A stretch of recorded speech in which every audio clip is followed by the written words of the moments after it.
The emergency beacon screamed through the void of space, its shrill cry cutting through the cosmic silence like a blade.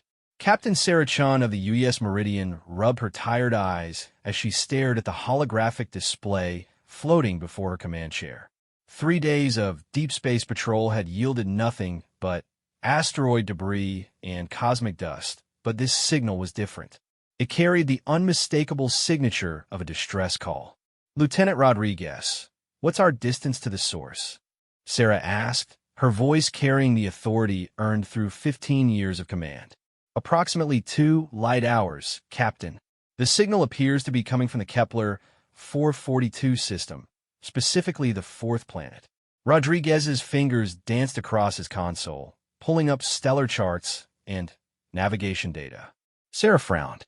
Kepler 442d was supposed to be uninhabited according to their star charts. The planet sat in the habitable zone of its star, but previous surveys had shown no signs of intelligent life. "Any identification on the vessel in distress?" "Negative, Captain. The signal pattern doesn't match any known human or allied species protocols." "It's different." The bridge fell silent except for the gentle hum of life support systems. Sarah had encountered alien species before, but most first contacts happened under carefully controlled circumstances with diplomatic protocols in place. A distress call in empty space was another matter entirely. "Helm, set course for Kepler 442d, maximum sustainable velocity. Communications, broadcast standard first contact protocols on all frequencies. Let them know we're coming to help." The Meridian's engines hummed to life, propelling the sleek exploration vessel through the darkness toward the unknown. Sarah had always believed that helping those in need was the right thing to do, regardless of species or politics. It was a philosophy that had served her well throughout her career, though she wondered if it would prove wise this time. Hours passed as they traveled through hyperspace, the stars stretching into brilliant lines outside the viewports. When they finally dropped back into normal space near Kepler 442d, the sight that greeted them defied explanation.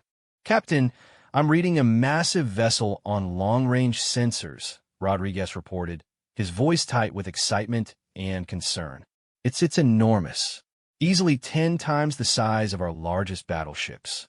On the main screen, the image resolved into something that made Sarah's breath catch in her throat. The alien ship was unlike anything in human records, organic in appearance, with flowing curves and what looked like crystalline growths along its hull. It drifted motionless near the planet's orbit, dark and silent. "Life signs?" Sarah asked quietly. Scanning now. "Captain, I'm reading approximately 50 life forms aboard the vessel. But there's something strange. They're all clustered in one small section of the ship. The rest appears to be empty. Could they have suffered catastrophic life support failure? Possible, but the power readings suggest most systems are still operational. It's almost as if they've abandoned most of their own ship." Sarah made her decision. "Prepare a boarding party. Full environmental suits and first contact protocols. I want linguistic specialists, medical personnel, and security, but keep weapons on stun only. We're here to help, not to fight." An hour later, Sarah led a team of 12 specialists through the airlocks connecting the Meridian to the alien vessel. The atmosphere inside was breathable for humans, but they maintained their environmental suits as a precaution. The corridors were vast and clearly designed for beings much larger than humans. As they moved deeper into the ship, following life sign readings, they began to hear sounds.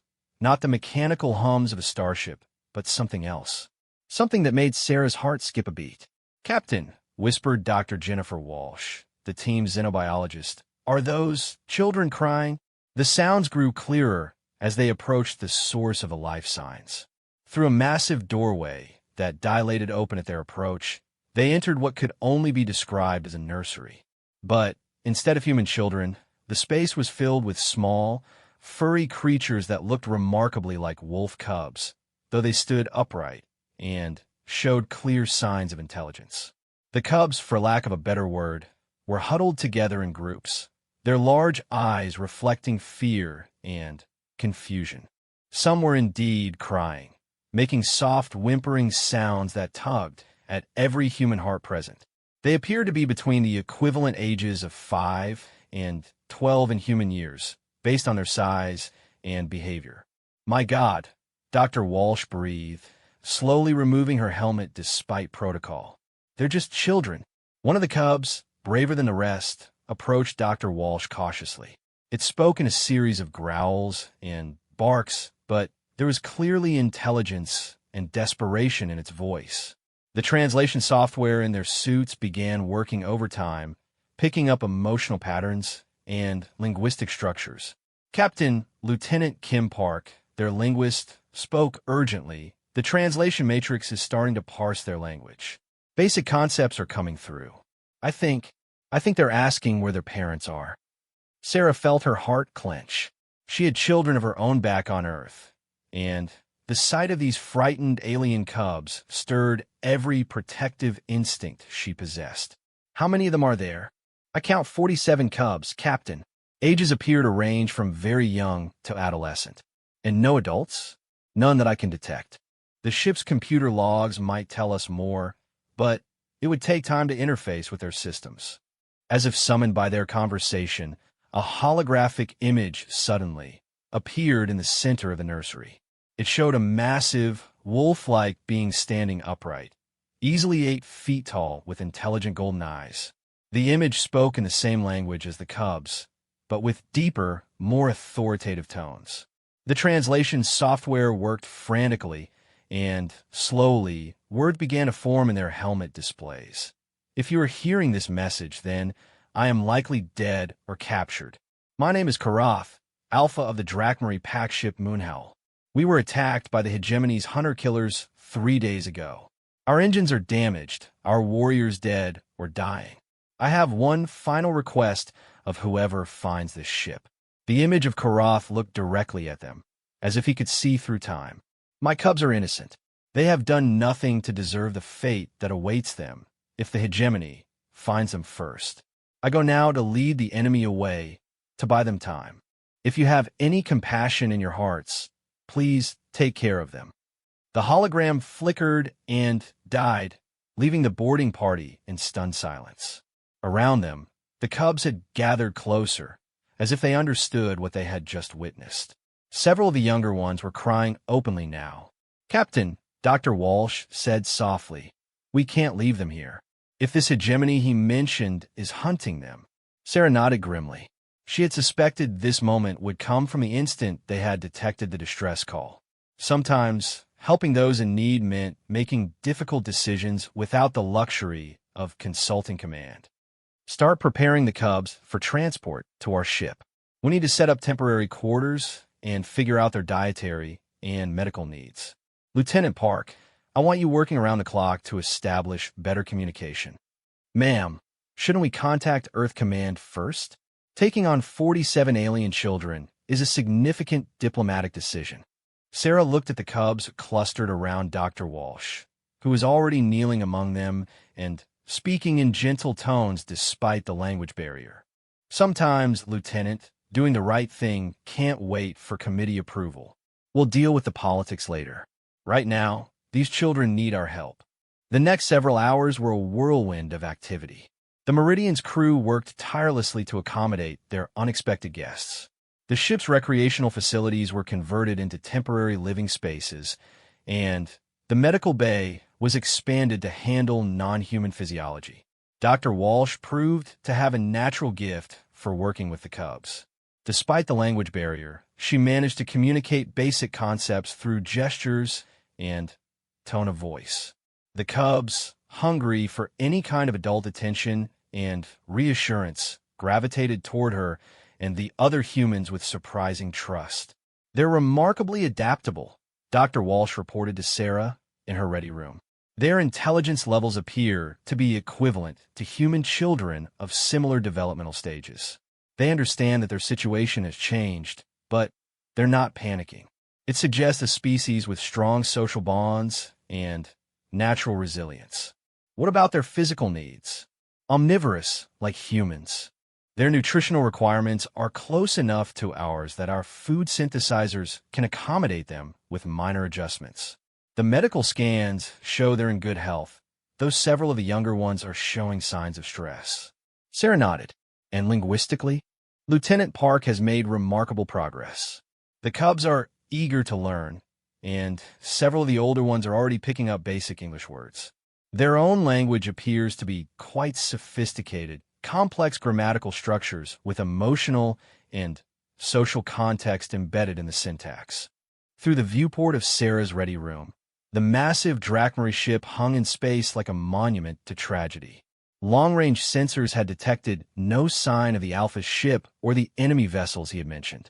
For all they knew, Karath had succeeded in his final mission, sacrificing himself to save his cubs. Captain, Lieutenant Rodriguez's voice came through the comm system. We're receiving a transmission from Earth Command. They're requesting a full report on our current situation. Sarah sighed. The moment of reckoning had arrived. Earth government had strict protocols about first contact situations, and taking custody of alien children certainly fell outside normal parameters. But looking out at the Drakmary ship, she knew she had made the right choice. Tell them I'll have a full report ready within the hour. And Rodriguez? Start preparing the cubs for a longer journey. We're taking them home. That night, as the Meridians set course for Earth, Sarah walked through the converted recreational areas where the cubs were settling in for sleep. Dr. Walsh sat among them, reading from a human children's book and doing her best to translate the simple story. The cubs listened intently, their ears perked forward and their eyes bright with curiosity. Some of the younger ones had already fallen asleep, curled up in small groups for comfort. It was a scene of innocence that reminded Sarah why she had joined the space service in the first place, to explore, to discover, and to help those in need. One of the older cubs, a female who appeared to be around 12 in equivalent human years, approached Sarah cautiously. She spoke in halting English, the words clearly new and difficult for her. "Thank you," the cub said, her voice soft but earnest. "You save us. We remember." Sarah knelt down to the cub's level, moved by the simple dignity in her words. "What's your name?" The cub's ears twitched as she processed the question. "Name? Kira. I am Kira. Well, Kira, you're safe now. We're going to take care of you and all the others. I promise." Kira's tail wagged slightly, the universal sign of a pleased canine, even an intelligent alien one. She returned to the group around Dr. Walsh, but not before giving Sarah a look of trust that weighed heavily on the captain's heart. As Sarah continued her rounds, she noticed something remarkable happening.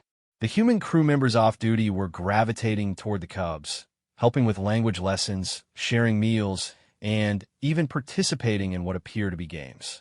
The barriers between species seemed to be dissolving with a natural ease that only children could facilitate. Engineer Martinez was teaching a group of cubs basic mathematics using visual aids, while Communications Officer Thompson was attempting to learn a Drakmary lullaby from one of the older cubs. The sight filled Sarah with hope for the future, regardless of what Earth Command might say about their unauthorized rescue mission. The journey to Earth would take 3 weeks, and Sarah suspected it would be 3 weeks that would change everyone aboard the Meridian. The cubs were already showing signs of adaptation that impressed even Dr. Walsh's xenobiological expertise. They learned human customs with remarkable speed, while also sharing elements of their own culture with their human rescuers. But even as the ship traveled toward Earth, Sarah couldn't shake the nagging worry about this hegemony that Karath had mentioned. If they were hunting Drakmary children, what did that mean for galactic politics?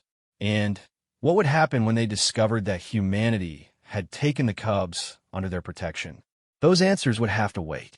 For now, 47 young lives depended on the choices she had made, and Sarah was determined to see them safely to their new home, whatever challenges lay ahead. Earth Command headquarters buzzed with activity as the U.S. Meridian approached the Sol system. Admiral Rebecca Torres stood before the massive view screen in the main operations center, watching the approaching vessel with a mixture of anticipation and concern. 3 weeks ago, Captain Chun had sent a transmission that had turned the entire command structure upside down. 47 alien children. The first non-human juveniles ever encountered by humanity. Admiral, Commander Jackson approached with a datapad in hand. The media blackout is holding, but it won't last long once they dock. We've had to expand the quarantine facilities at Luna Station to accommodate the unexpected guests. Torres nodded grimly. The political implications of Chen's actions were staggering. While most of the command staff agreed that she had done the morally correct thing, the bureaucratic nightmare was just beginning. 3 different government agencies had already claimed jurisdiction over the Cubs, and the Xenobiology Department was practically vibrating with excitement. What's the status of the diplomatic protocols? We've had our best linguists working with the transmitted data from Lieutenant Park. The Drachmary language is complex, but we're making progress. More importantly, we've been monitoring space for any sign of this hegemony that Alpha Karath mentioned. And nothing conclusive, but there have been some unusual sensor readings in the outer system. Deep space monitoring stations have detected energy signatures that don't match any known technology. Torres felt a chill run down her spine.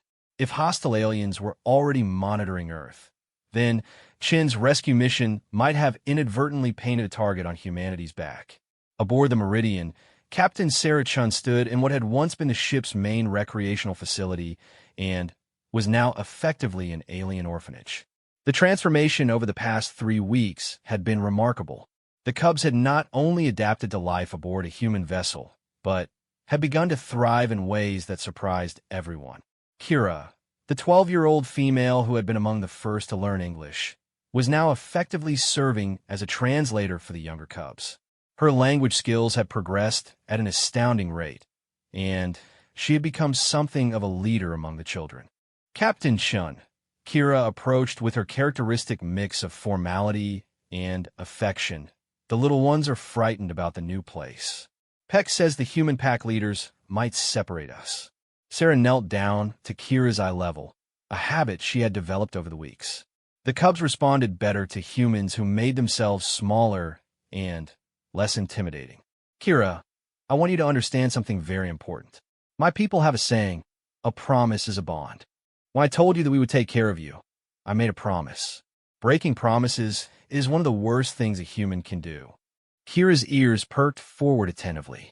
Her understanding of human expressions and emotions had grown sophisticated enough that she could read the sincerity in Sarah's face.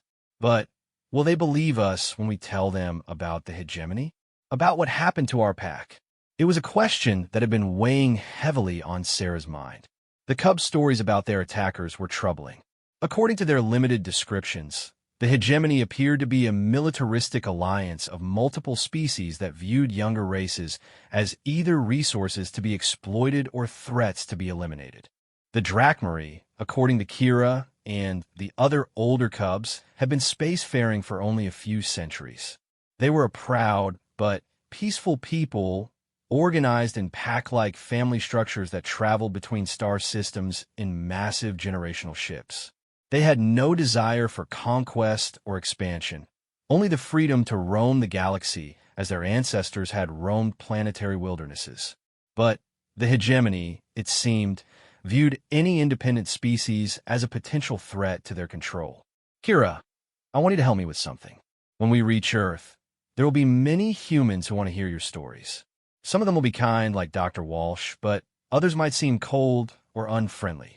They're not bad people, they're just scared and trying to understand. Can you help the other Cubs be brave when they tell their stories? Kira nodded solemnly. We will be brave, Captain Chun. Alpha Karath taught us that courage is not the absence of fear, but action despite fear. Sarah felt her throat tighten with emotion. These children had been through trauma that would devastate human adults, yet they faced each new challenge with remarkable resilience. She was beginning to understand why their Alpha had been so desperate to save them. Dr. Walsh approached from across the room, where she had been conducting her daily medical examinations of the Cubs. Her expression was troubled. Sarah, we need to talk privately. They stepped into Sarah's ready room, leaving Kira to help organize the Cubs for their arrival at Earth. Dr. Walsh pulled up a series of medical scans on the room's display system. I've been analyzing the cubs' physiology in more detail, and I've discovered something significant. Their aging process appears to be different from humans. Based on their cellular structure and development patterns, I believe they reach full physical and mental maturity much faster than we do. What do you mean? I mean that Kira, who we estimate to be equivalent to a 12-year-old human, might reach full adult maturity within the next 2 to 3 years. The older cubs are probably closer to adulthood than we initially realized. Sarah stared at the data, tried to process the implications. Are you saying they're not really children? No, they are children, but they're children of a species that develops rapidly. In terms of their cognitive and emotional development, they're exactly what they appear to be. But their bodies and minds are designed to reach independence much sooner than human children.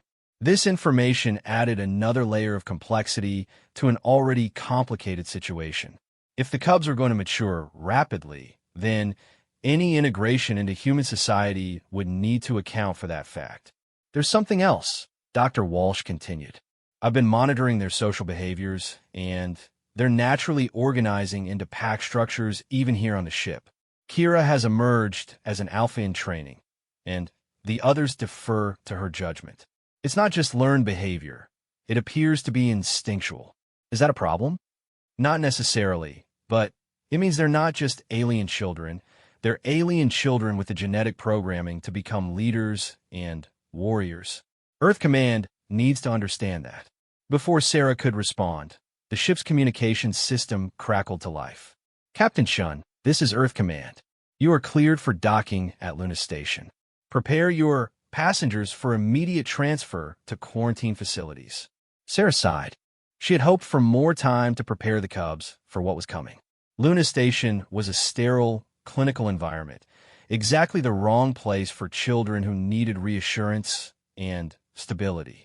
Dr. Walsh, I want you to accompany the cubs to Luna Station. They trust you, and they're going to need a friendly face during the debriefings. Of course. But, Sarah, what about the larger picture? If this hegemony is really out there hunting for these children, then Earth might be walking into something much bigger than a refugee situation. It was a sobering thought. Sarah had been so focused on caring for the cubs that she hadn't fully considered the galactic implications of her actions. By taking the Drachmarie children under human protection, Earth might have just announced its presence to a hostile alien alliance that had already demonstrated its willingness to destroy entire populations. 2 hours later, the Meridian docked at Luna Station. The cubs, dressed in simple human clothing that the crew had modified to accommodate their tails and different body proportions, huddled together nervously as they prepared to leave the only safe haven they had known since their rescue. Admiral Torres was waiting personally at the docking bay, accompanied by a small army of scientists, linguists, and government officials. Sarah had to give her credit. She had kept the reception committee small and non-threatening, clearly understanding that overwhelming the cubs would be counterproductive.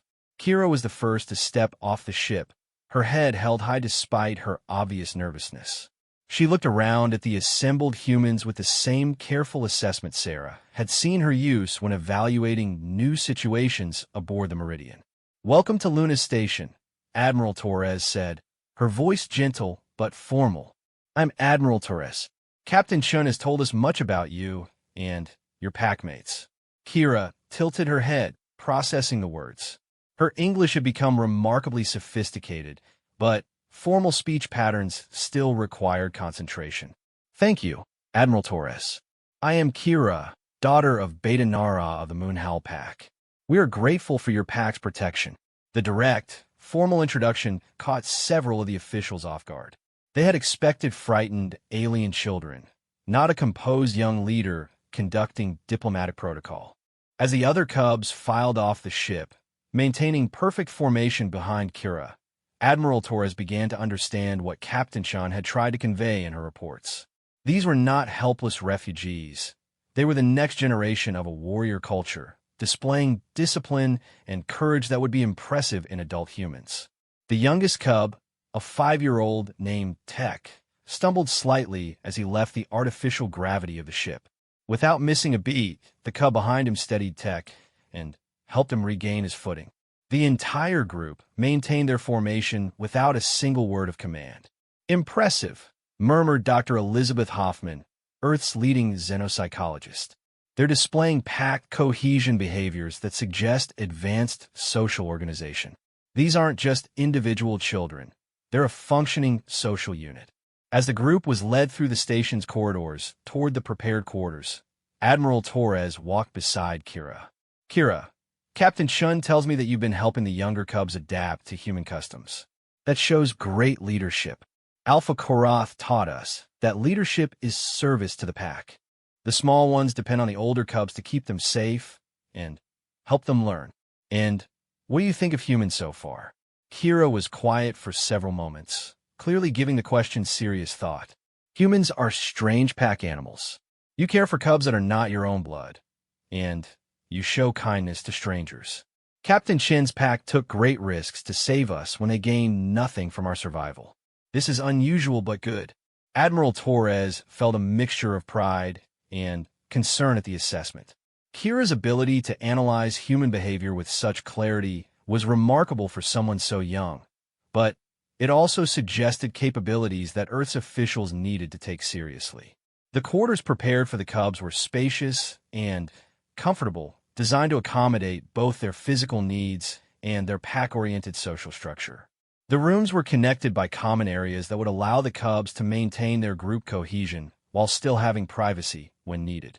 As the cubs settled in, Dr. Walsh began coordinating with the Luna Station medical staff to continue monitoring their health and development. The initial examinations confirmed her earlier findings. The cubs were developing rapidly, both physically and intellectually. "Dr. Walsh," Admiral Torres pulled her aside, "I need your honest assessment. How long before these children are adults? Based on my observations and analysis of their physiology, I estimate that Kira will reach full maturity within 18 to 24 months. The others will follow at different rates based on their current ages, but even the youngest will probably be adults within 5 years. And their capabilities? Admiral, these cubs have already demonstrated problem-solving abilities, leadership skills, and emotional resilience that would be exceptional in human teenagers. As adults, they're going to be formidable individuals." That evening, as the cubs settled into their new environment, Kira approached the observation window in their common area. Luna Station offered a spectacular view of Earth, the blue marble hanging in space like a jewel against the darkness. Dr. Walsh found her there an hour later, still staring at humanity's homeworld with intense concentration. "What are you thinking about, Kira? This is your pack's den world. It is very beautiful. I understand now why Captain Chin's pack was willing to help us. You come from a place that teaches you to value life." Dr. Walsh sat down beside her, following Kira's gaze to Earth. "It's not perfect. Humans have made many mistakes throughout our history.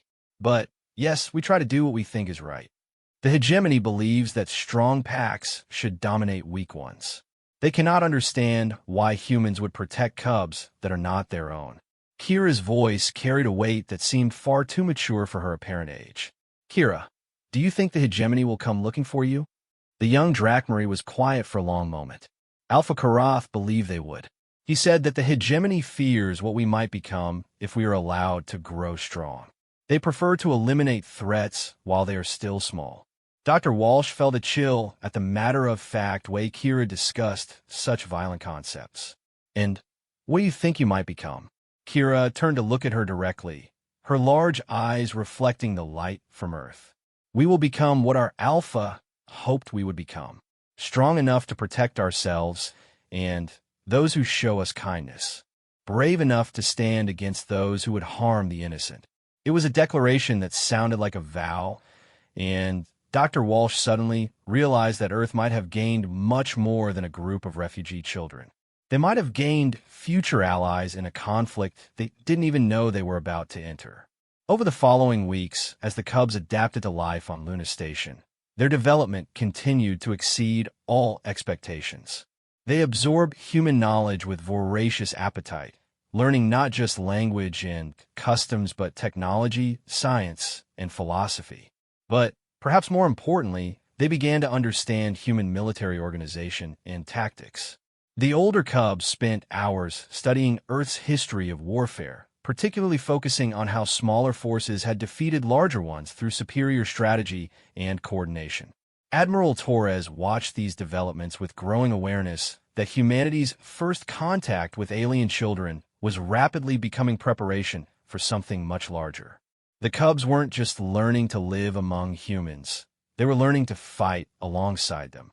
And in the depths of space, sensors that Earth hadn't yet detected were tracking the energy signatures of human vessels, following the trail back to a blue world that had dared to interfere with hegemony business. The real test was coming, and both humans and Drachmarie cubs were going to face it together. 6 months had passed since the cubs arrived at Luna Station, and the transformation was remarkable. What had once been a sterile research facility now echoed with the sounds of young Drachmarie voices practicing English alongside their native tongue, and human scientists learning to howl proper pack greetings. Admiral Torres stood in the observation deck overlooking the main training facility, watching an extraordinary sight unfold below. Kira, now noticeably taller and more mature, was leading a group of 20 cubs through what could only be described as military drills. But these weren't human military exercises. They were something entirely new. The cubs moved in perfect coordination, their natural pack instincts enhanced by human tactical training. They flowed around obstacles like water, communicated through subtle body language, and sent markers that their human instructors were still learning to read, and demonstrated situational awareness that impressed even veteran soldiers. "It's unprecedented," reported Colonel Marcus Webb, Earth's leading expert on military tactics. "They've taken our basic training principles and adapted them to their own natural abilities. The result is more effective than either human or Drachmarie methods alone." Dr. Walsh approached, carrying a data pad filled with her latest observations. "The physical changes are accelerating. Kira has grown 6 inches in the past 2 months, and her cognitive development is matching her physical maturation. I estimate she'll reach full adult status within the next 3 to 6 months. And her leadership capabilities? Extraordinary. She's not just coordinating the other cubs. She's creating new tactical doctrines that combine human strategic thinking with Drachmarie instincts. Watch this." Below them, Kira raised her hand in a subtle signal. The group of cubs immediately dispersed, taking cover behind training obstacles. What followed was a complex simulation of urban warfare tactics that would have impressed Special Forces units. But what made it truly remarkable was the way the cubs communicated.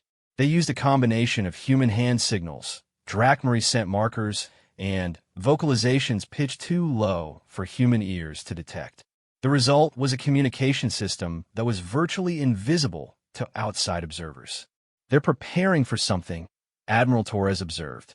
"This isn't just training for the sake of learning. They're getting ready for a specific threat." Dr. Walsh nodded grimly. "Kira has been asking increasingly detailed questions about human defensive capabilities, ship classifications, and strategic resources. She's conducting a military assessment of our ability to protect ourselves and them." Before Admiral Torres could respond, an urgent communication came through the facility's intercom system. Admiral Torres to the command center immediately. "Priority Alpha alert." The command center was buzzing with activity when Torres arrived. The main display showed a tactical readout of the outer solar system, with multiple red contacts appearing at the edge of sensor range. "Report," Torres ordered tersely. Commander Sarah Mitchell, who had replaced Rodriguez after his promotion, stepped forward with grim efficiency. "Admiral, we're detecting multiple large vessels entering the system. Energy signatures match no known technology, but the configuration suggests military vessels." "How many?" 12 confirmed contacts, possibly more masked by sensor shadows. "They're maintaining position just outside the heliosphere, approximately 90 astronomical units from Sol." Admiral Torres felt her blood run cold. The hegemony had found them. Have they made any attempt to communicate? Negative, Admiral. They appear to be conducting long-range sensor sweeps of the inner system. Torres' mind raced through the implications. Earth's defenses were formidable by human standards, but they had been designed to deal with human threats. Against an unknown alien military force, their capabilities were entirely speculative. Contact Captain Chun aboard the Meridian. I want her back here immediately. And give me a direct line to the Cubs' quarters. Within minutes, Torres was speaking directly to Kira through the communication system. The young Drakmary's image appeared on the main screen, and Torres was struck by how much she had matured even in the past few weeks. Kira, we need your help. Ships have arrived in our system, ships that might be connected to what happened to your people. Kira's ears flattened against her head, a sign of stress that Torres had learned to recognize. But her voice remained steady and controlled. How many ships, Admiral Torres? What configuration? 12 large vessels, positioned at the edge of our system. They're conducting sensor sweeps. Kira was quiet for several moments, and Torres could see her processing the information with a rapid analysis that had become characteristic of her developing adult mind. Admiral, this is a standard hegemony scouting formation. 12 ships means they're taking your people seriously as a potential threat. They will observe for several days, analyzing your defensive capabilities and population centers. And then, if they decide you are weak, they will demand surrender and the return of my packmates. If they believe you are strong enough to resist, they will call for reinforcements and attempt to destroy your military capabilities before making demands. The blunt assessment sent a chill through the command center. Torres had hoped for more time to prepare, but it seemed the conflict was coming whether humanity was ready or not. Kira, we need to know everything you can tell us about hegemony tactics and capabilities. Admiral, may I suggest something? Allow me and the other Cubs to join your military planning sessions. We have been studying human tactics, but we also understand hegemony methods. Together, we might find strategies that neither species could develop alone. It was an unprecedented request. Bringing alien children into strategic military planning violated every protocol Torres could think of. But then, again, these weren't ordinary children anymore. Kira, how old are you now in human terms? Physically and mentally, I am equivalent to a human of approximately 17 years. But, Admiral, in Drakmary culture, adulthood is not determined by age alone. It is determined by capability and the acceptance of responsibility. I have been responsible for my packmate's survival for 6 months. By our standards, I am already an adult. Torres made her decision. Report to the command center in 1 hour. Bring the 5 oldest Cubs with you. We're going to need all the help we can get. An hour later, Kira entered the command center, followed by 5 other Cubs who had similarly undergone rapid development. The humans present were struck by the change in their bearing. These were no longer frightened children seeking protection. They moved with the confidence and purpose of young adults ready to face serious challenges. Kira approached the tactical display with professional composure. Admiral, with your permission, may I analyze your current defensive posture? Colonel Webb gestured toward the display. Please, we welcome your insights. What followed was a comprehensive analysis that impressed every human military officer present. Kira identified strengths and weaknesses in Earth's defenses with remarkable accuracy, while simultaneously explaining hegemony tactics and capabilities. The hegemony prefers overwhelming force over sophisticated strategy, she explained, manipulating the holographic display to show fleet movements. But they are not stupid. They will probe for weaknesses before committing to full assault. What kind of weaknesses? Asked Colonel Webb. Divided command structure, predictable defensive patterns, inability to coordinate multiple species capabilities. Kira paused, looking directly at Admiral Torres. But you have advantages they do not expect, such as us. The simple statement carried weight that surprised the humans. Hegemony forces have never faced opponents who truly understand their methods while possessing entirely different capabilities. They expect either submission or conventional resistance. They do not expect collaboration between species. Commander Mitchell leaned forward. What are you proposing? A combined defense strategy that uses human technology and tactical flexibility with Drachmary pack coordination and sensory capabilities. We cannot match their numbers, but we can match their effectiveness if we work together. One of the other cubs, a male named Reek who had become Kira's primary tactical advisor, stepped forward. Admiral Torres, my packmates, and I have been developing combat formations that integrate human and Drachmary capabilities. May we demonstrate? What followed was unlike anything the human officers had ever witnessed. The cubs moved through complex tactical scenarios with their human counterparts, creating hybrid formations that were incredibly effective. Human technology provided firepower and coordination, while Drachmary instincts provided situational awareness and adaptive tactics. This is remarkable, Colonel Webb muttered. They're not just adapting to our methods, they're creating entirely new doctrines. Admiral Torres watched the demonstration with growing hope. Maybe, just maybe, they had a chance against the hegemony forces. Kira, if we implement these tactics, what are our chances? Against the current scouting force? Very good, if we could surprise them. But, Admiral, you must understand, this is only the beginning. If we defeat these ships, the hegemony will send larger forces. Eventually, they will come in numbers that cannot be defeated by tactics alone. Then, what do you suggest? Kira's expression grew serious. We must send a message that humanity is not alone. Other species in the galaxy live in fear of the hegemony, but they lack the courage to resist because they believe resistance is hopeless. If humanity and the Drachmary can demonstrate that the hegemony can be defeated, others might find the courage to join us. It was a sobering thought. Admiral Torres had been hoping for a way to avoid conflict, but it was becoming clear that conflict was inevitable. The question now was whether humanity would face it alone or as part of a larger alliance. All right, Torres decided. We implement the combined tactics immediately. Colonel Webb, I want every available vessel equipped for the new formations. Commander Mitchell, begin coordination with our allies. If we're going to send a message, we want everyone to hear it. As the command center burst into activity, Kira approached Admiral Torres privately. Admiral, there's something else you should know. My packmates and I have been discussing what will happen after this battle. We cannot remain as your protected children forever. What do you mean? We are becoming adults, and adult Drachmary must choose their own path. We have been thinking perhaps it is time to reform the pack structure, not as refugees under human protection, but as allies working alongside your people. Torres felt a mixture of pride and sadness at the statement.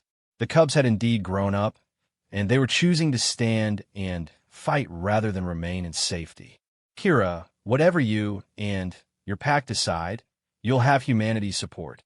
Thank you, Admiral. But I think you will find that very soon it will be humanity that benefits from our support. As preparations for the coming battle intensified, both humans and Drachmary worked with desperate efficiency. The cubs that had once needed protection were now planning to provide it, and the transformation was both inspiring and heartbreaking. Outside, in the cold depths of space, hegemony sensors continued their methodical analysis of human defenses. But they were analyzing an enemy that no longer existed. What was coming to meet them would be something entirely new, a hybrid force that combined the best of two species and represented something the hegemony had never faced before. The real question was whether it would be enough. Kira stood on the bridge of the UES Valiant, Admiral Torres's flagship, watching the tactical displays with the calm intensity that had become her trademark. At 18 months since her rescue, she had reached full Drachmary adulthood, standing nearly 6 feet tall with the lean, powerful build of a born warrior. Her packmates flanked her, no longer cubs, but adult Drachmary whose transformation had amazed every human who witnessed it. Hegemony forces are moving into attack formation, reported Commander Mitchell from her station. 12 heavy cruisers in standard domination pattern. Kira's ears twitched as she processed the information. Admiral, they are following exactly the tactics we predicted. They expect either immediate surrender or conventional defensive formations they can overwhelm with superior firepower. Admiral Torres nodded grimly. The past 3 days had been a whirlwind of preparation. Earth's combined fleet had been reorganized according to the hybrid tactics developed by human and Drachmary working together. Traditional battle lines have been abandoned in favor of pack-hunting formations that could adapt and flow around enemy positions. All ships, this is Admiral Torres. She spoke into the fleet communication system. Execute formation Alpha 7. Remember, we're not just fighting for Earth. We're fighting for every free species in the galaxy. What happened next would become legend among spacefaring races for generations to come. The human fleet dispersed in a pattern that seemed chaotic to hegemony sensors, but was actually a sophisticated pack formation with Kira and her people coordinating the movement through scent markers and subsonic communications that no alien species had ever encountered. The lead hegemony ship, a massive dreadnought called the Iron Talon, opened fire with weapons designed to vaporize anything smaller than a battle station. But the human ships weren't where the targeting computers expected them to be. Now, Kira commanded, her voice carrying across multiple frequencies. The human fleet suddenly converged from 6 different vectors, moving with pack coordination that allowed them to concentrate fire on single targets while avoiding the devastating return volleys. 3 hegemony ships were destroyed in the first exchange, their shields overwhelmed by precisely coordinated attacks that struck from angles their designers had never anticipated. Impossible, growled the hegemony fleet commander, whose communications were being monitored by human intelligence. These primitives fight like Drachmary pack hunters, but with superior technology. How can this be? Kira smiled, showing teeth that were designed for more than just eating. Because we are Drachmary pack hunters, and we have learned from the best teachers in the galaxy. The battle raged for 6 hours. The hegemony had superior numbers and firepower, but they had never faced an enemy that combined human technological innovation with Drachmary tactical instincts. Ship captains who had trained for years in rigid battle formations found themselves adapting to fluid, organic tactics that flowed around enemy strengths and exploited weaknesses with devastating efficiency.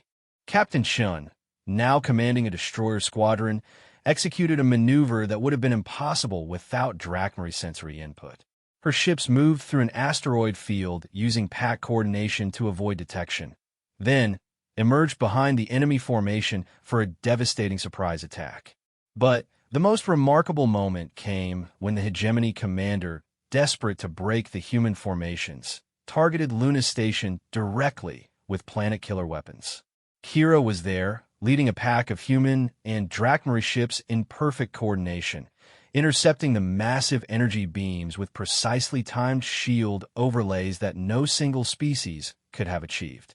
The combined fleet absorbed impacts that would have destroyed worlds, then turned that absorbed energy back against their attackers using human energy conversion technology guided by Drachmary instincts. This is Fleet Commander Thrak of the Hegemony War Council. Came a transmission on all frequencies. We demand to speak with the alpha of this pack. Your resistance is impressive, but you cannot win a prolonged war against the full might of the hegemony. Admiral Torres looked at Kira, recognizing that this moment would define the future of human-alien relations. Your choice, Kira. You're the alpha now.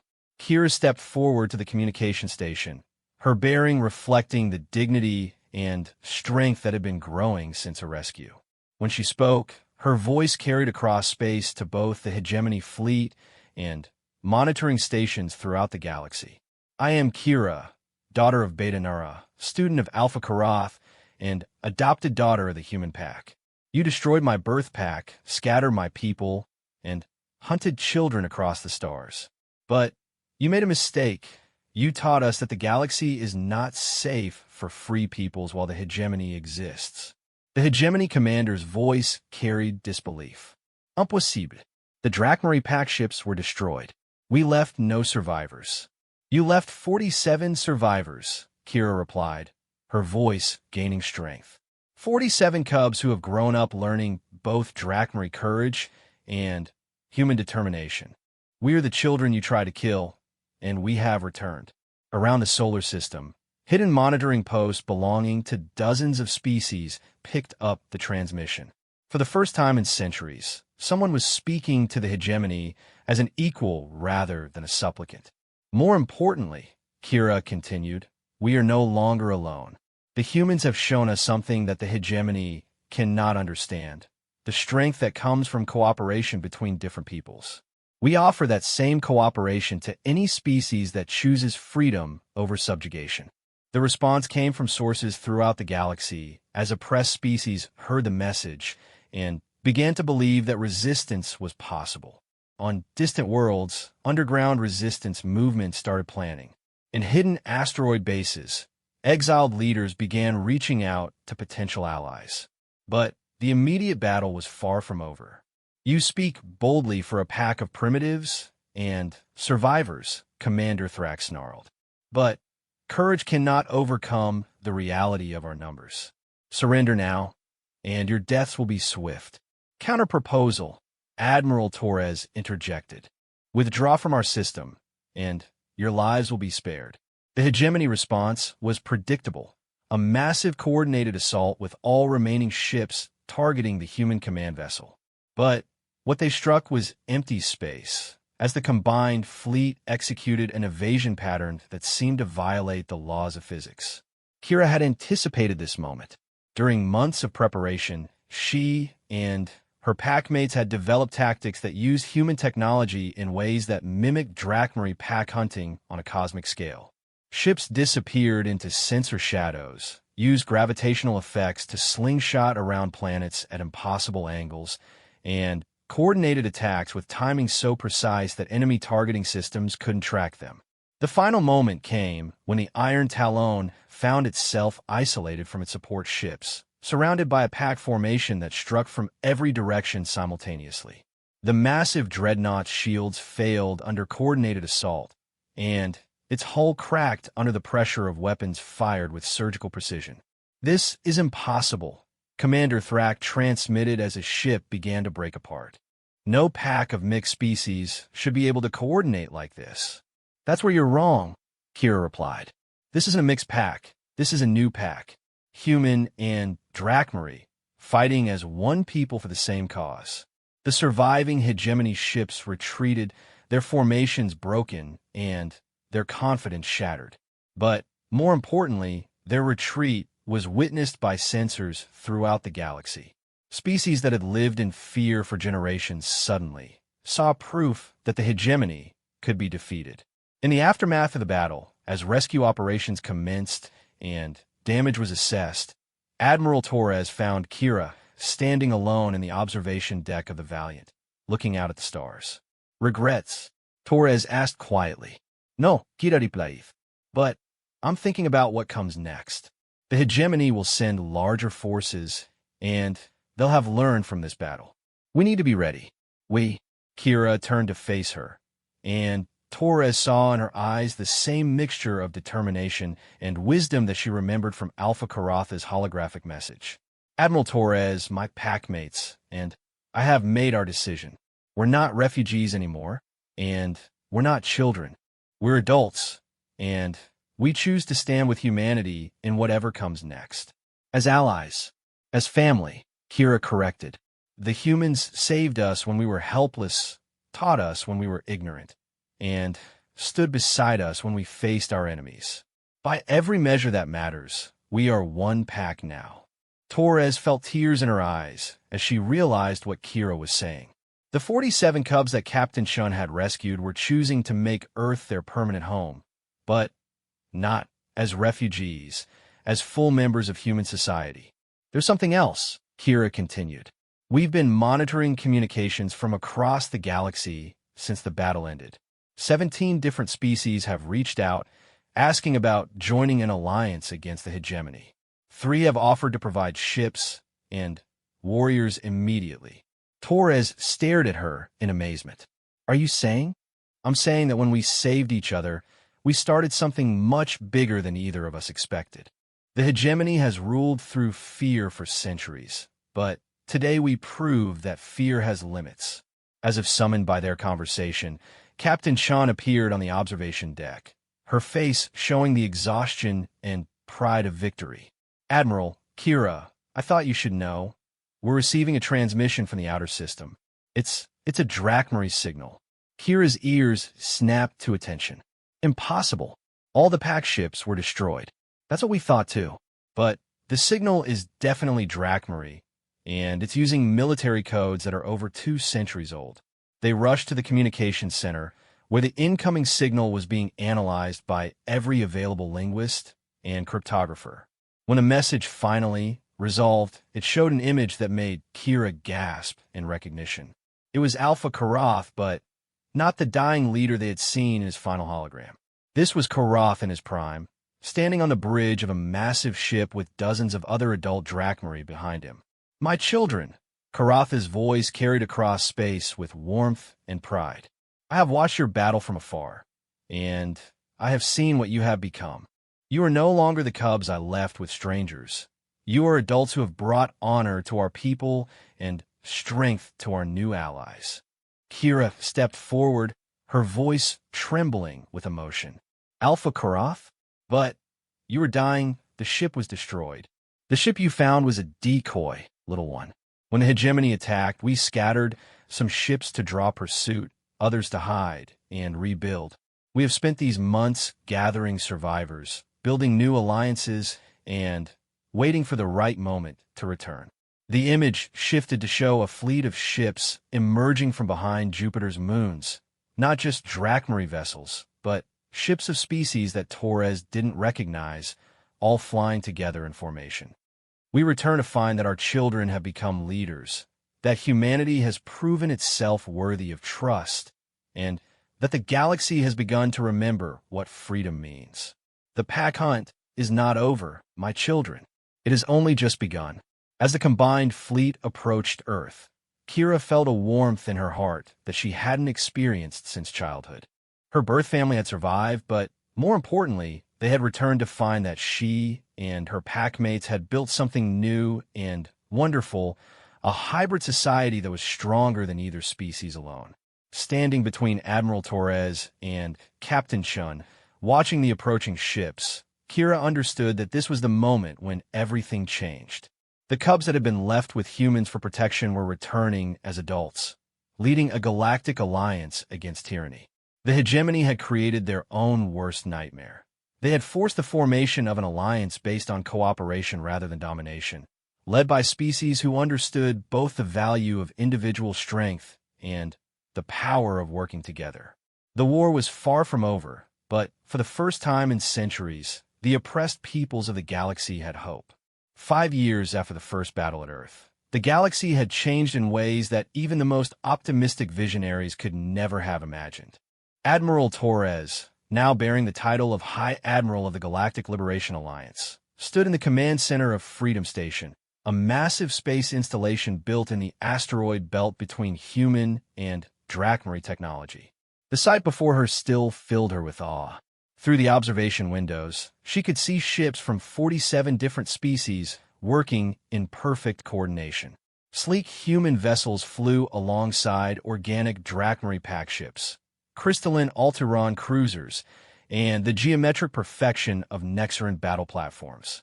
Each species had brought their unique strengths to the Alliance, but all followed the tactical doctrines developed during those first desperate months when cubs and humans learned to fight together. "High Admiral," came a familiar voice behind her.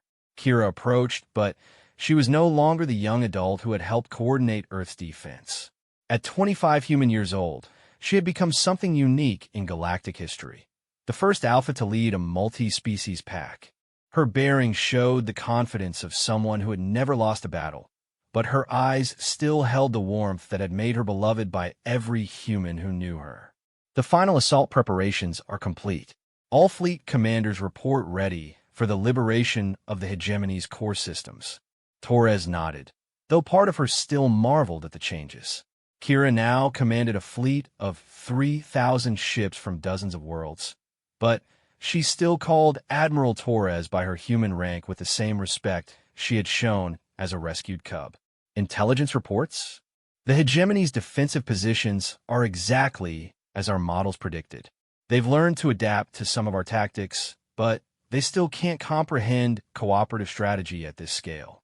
Their commanders are trained to dominate individual species, not coordinate resistance between allies who trust each other. It was a truth that had become apparent over 5 years of liberation campaigns. The hegemony was a formidable military force, but their entire philosophy was based on subjugation and control. They simply couldn't understand how different species could work together without someone being in absolute command. The council meeting is about to begin, Kira continued. Representatives from all member species are gathering to hear the final plan. Torres followed Kira through the corridors of Freedom Station toward the council chamber. As they walked, they passed humans working alongside Drachmary engineers, Alteron scientists collaborating with Nextron strategists, and dozens of other species that had joined the Alliance over the past years. The sight never failed to inspire Torres. It represented everything the hegemony claimed was impossible. The council chamber was a marvel of cooperative engineering, designed to accommodate the physical and cultural needs of 47 different species simultaneously. The atmosphere was carefully controlled to allow all beings to breathe comfortably, while translation systems ensured that every word was understood by every participant. Alpha Karath was already present, his massive frame commanding respect from beings whose own species might have considered him an enemy under different circumstances. Age had silvered his fur, but his golden eyes still burned with the intelligence and determination that had inspired the Drachmary to resist the hegemony's initial assault. "My friends," Karath addressed the assembled representatives, "5 years ago, my cubs were refugees fleeing from an enemy that seemed invincible. Today, they lead an alliance that has liberated over 200 worlds and shown the galaxy that cooperation is stronger than domination." A chorus of agreement rose from the assembled beings, growls, clicks, harmonics, and vocalizations that human ears couldn't even detect, all expressing unity of purpose that transcended species barriers. Captain Shun, now bearing the rank of Fleet Admiral, stood to present the tactical overview. Her hair showed gray that hadn't been there when she rescued 47 cubs, but her voice carried the same determination that had driven her to risk her career for strangers in need. The hegemony's core systems are protected by their most advanced defenses and their most loyal forces. Our intelligence suggests they have over 5,000 ships concentrated around their capital world, plus planetary defense systems that have never been tested in actual combat. The numbers were sobering. Even with their technological advantages and superior tactics, the Alliance was facing an enemy that still held significant numerical superiority in their most protected territory. However, Chun continued, "We have advantages that the hegemony cannot counter. Our forces fight for freedom rather than conquest. Our tactics are based on cooperation rather than domination. And, most importantly, we have allies within their own territory." The statement caused a stir among the representatives. For the past 2 years, Alliance operatives have been infiltrating hegemony space, making contact with oppressed populations and resistance movements. The results had exceeded even the most optimistic projections. Kira stepped forward to explain. The hegemony rules through fear, but they've never faced organized resistance from within their own territory. 17 species under their control have agreed to coordinate uprisings when our assault begins. Their timing will be crucial. The hegemony will have to choose between defending their capital or suppressing rebellions across dozens of systems. And if they choose to suppress the rebellions, asked Ambassador Vextai, representative of the Crystalline Alterans. "Then, we take their capital while they're distracted," Admiral Torres replied. "If they defend the capital, we coordinate with the uprisings to capture key strategic systems. Either choice weakens their overall position." Alpha Korath smiled, showing teeth that had once terrified enemies across the galaxy. "It is a strategy that honors both human innovation and Drachmary pack-hunting instincts. The enemy will be forced to divide their attention while we maintain perfect coordination." The plan was audacious in its scope. The Alliance would launch simultaneous attacks across a front spanning hundreds of light years, forcing the hegemony to respond to threats from multiple directions while never knowing where the main assault would fall. "There is something else," Kira said quietly, and the chamber fell silent. When she spoke in this tone, even veteran warriors listened carefully. "We have received intelligence that the hegemony is preparing to use weapons of mass destruction against civilian populations if they face defeat. Entire worlds may be destroyed rather than allowed to achieve freedom." The sobering statement reminded everyone present of what they were truly fighting against. The hegemony wasn't just another military enemy. They were a philosophy of domination that would rather destroy civilizations than allow them independence. "That is why this assault must succeed quickly and decisively," Torres explained. "We cannot allow them time to implement scorched earth tactics against their own territories." Over the following hours, the Council refined the details of what would become known as Operation Liberation Dawn. Every aspect was planned with the precision that had made the Alliance so effective, but with flexibility to adapt as circumstances changed. When the meeting concluded, Torres found herself alone with Kira and Alpha Karath in a smaller chamber overlooking the main docking bay. "Are you ready for this?" Torres asked Kira quietly. "I have been ready since the day Captain Shun found us aboard that dying ship," Kira replied. "But, Admiral, I want you to understand something. Whatever happens in the coming battle, humanity gave my people the greatest gift possible, the chance to grow up in freedom and choose our own path." Karath placed a massive hand on his former cub's shoulder. "She speaks truth. When I left these cubs in your care, I hoped only that they would survive. Instead, they have become leaders who inspire hope throughout the galaxy." Torres felt the weight of history in the moment. What had begun as a simple rescue mission had evolved into a galactic revolution that would determine the future of countless civilizations. "There's something I need to tell you both," Torres said. "Earth has received communications from species in other galaxies who have heard about our alliance. The hegemony's reach extends beyond our galaxy, but so does the desire for freedom. If we succeed here, this may only be the beginning." Kira's ears perked forward with interest rather than concern. "Then, we had better make sure we succeed spectacularly. The galaxy needs to see that cooperation can triumph over domination, no matter what the odds." 3 days later, the largest fleet in galactic history assembled at the edge of hegemony space. 3,000 ships from 47 species, all following tactical doctrines that had been developed by human-trained Drachmary cubs working alongside battle-tested human officers. Admiral Torres stood on the bridge of the Alliance flagship Unity, watching as the massive fleet organized itself into formations that would have been impossible without the trust and communication systems developed over 5 years of cooperation. "All fleet commanders, this is High Admiral Torres." She spoke into the communication system that reached every ship in the Alliance. 5 years ago, a group of human explorers found alien children in distress and decided to help them. Today, those children lead us in the greatest liberation campaign in galactic history. She paused, looking at Kira, who stood beside her, no longer a frightened cub, but an alpha whose courage inspired beings across the galaxy. "We fight not for conquest, but for freedom. Not for domination, but for the right of every species to choose their own destiny. The hegemony believes that strength comes from subjugation, but we know that true strength comes from standing together as allies and friends." The response from a fleet was immediate and overwhelming, a chorus of agreement in dozens of languages and communication methods, all expressing the same determination to see freedom triumph over tyranny. Fleet commanders execute Operation Liberation Dawn. All ships advance to liberty.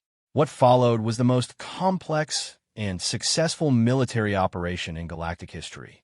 Alliance forces struck simultaneously across 17 systems, their attacks coordinated with uprisings from within hegemony territory. The enemy, faced with threats from multiple directions and resistance from their own populations, found their forces scattered and their command structure overwhelmed. At the center of it all, Kira led the main assault force toward the hegemony capital with tactics that had evolved far beyond anything imagined during those first desperate battles.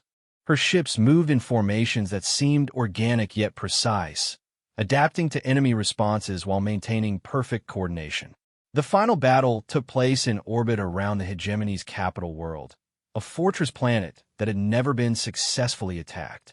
But it had never faced an enemy that combined the technological innovation of humanity with the tactical instincts of the Drachmarie, supported by the unique capabilities of 47 allied species. When Hegemony's final fortress fell, it was to a boarding party led by Kira herself, fighting alongside humans and aliens in perfect coordination. The sight of Drachmarie, who had once been helpless cubs, now liberating the oppressors of the galaxy, became an image that would inspire freedom movements for generations to come. In the aftermath of victory, as the Alliance worked to establish democratic governments throughout former hegemony space, Admiral Torres found Kira in the observation deck of Freedom Station, looking out at stars that were now free. "Any regrets?" Torres asked, echoing a conversation they had shared years earlier. "None," Kira replied without hesitation. "Alpha Korath left us with humans hoping we would survive. Instead, we discovered what we could become when different species work together as equals." "And what's that?" Kira turned to face her, and Torres saw in her eyes the same wisdom and determination, but now backed by the confidence of someone who had literally changed the galaxy. "Unstoppable," Kira said simply. The hegemony failed because they never understood that voluntary cooperation is infinitely stronger than forced compliance. They saw diversity as weakness, but we proved that diversity is the greatest strength in the universe. As they watched, ships from the Liberation Fleet dispersed to their home systems, carrying the message of successful cooperation to every corner of the galaxy. The cubs that had once needed protection were now the protectors, and the species that had rescued them had become their partners in building a better future for everyone. The Alpha had left his cubs with humans, hoping they would survive. Instead, they had returned leading a galactic alliance that would ensure freedom for generations to come, marching in precise formation toward a future where cooperation would always triumph over domination.